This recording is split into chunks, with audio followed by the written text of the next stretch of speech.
Dernière info, vous êtes leader du classement. On incite tous les Algériens à voter pour Benzia. C'est simple, il faut rentrer au site de la FIFA et voter pour Yacine parmi les 11 autres buts dans ce prix.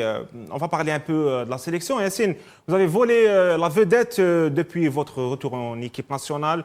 Lors du match contre l'Afrique du Sud, vous avez marqué un doublé. Le sélectionneur national Petkovic. Il y est pour quelque chose, n'est-ce pas, Yacine? Ouais, bien sûr, il y est énormément. C'est lui qui m'a redonné ma chance, qui m'a aidé à revenir en équipe nationale.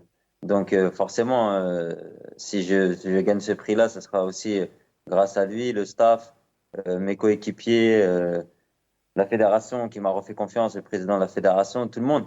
C'est vraiment, c'est pas qu'un simple titre individuel, c'est vraiment quelque chose de collectif. Et le coach y est pour beaucoup parce que il me fait confiance depuis qu'il est venu. On a des assez bons résultats et j'espère qu'on va continuer comme ça, Inch'Allah. En parlant de collectif, vous pensez quoi de la philosophie de jeu du sélectionneur national Petkovic, nouvelle génération qui monte, les Ben Moussa, les Hadj Moussa, pardon, Maza, Chiacha, il y a des joueurs, des jeunes joueurs qui montent, il y a les anciens aussi, il y a de l'expérience dans cette équipe. Qu'est-ce que vous en pensez, Yacine? Ouais, ouais, on a une belle équipe, une belle génération qui arrive, des anciens aussi qui sont là pour les encadrer, avec un nouveau staff très compétent. On a vu ce qu'ils ont fait avec l'équipe de Suisse. Donc, je pense qu'on a tous les outils pour bien figurer sur les prochains rassemblements. Et notre objectif, Inch'Allah, c'est de faire une belle CAN et de se qualifier pour la Coupe du Monde, pardon. C'est vraiment l'objectif de remettre l'Algérie au plus haut niveau possible, Inch'Allah. On a dit souvent qu'il ne fallait pas juger cette équipe d'Algérie version Petkovic du moment qu'on n'a pas encore affronté une grande nation africaine. Est-ce que vous êtes d'accord, Yacine? Ouais, mais pour le moment, on joue contre les nations qui a face à nous. On peut pas rajouter des matchs comme ça. Donc, pour le moment, le boulot, il est bien fait. Il y a toujours des trucs à travailler, des trucs à améliorer. Ça, c'est normal. Donc, nous, on prend les matchs, match après match, rassemblement après rassemblement.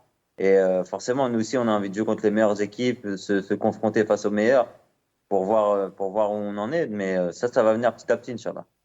Et je suppose que votre rêve, c'est de participer à une compétition majeure avec l'équipe nationale. La Coupe du Monde, ce sera certainement un objectif pour vous, surtout après avoir raté la CAN 2019, Yacine. Ouais, ouais, forcément, forcément. Comme tout le monde le sait, l'équipe nationale, ça compte énormément pour moi. Je suis toujours fier d'être appelé, le premier à tout donner, que je sois titulaire, remplaçant, que je joue 1 minute ou 90 minutes.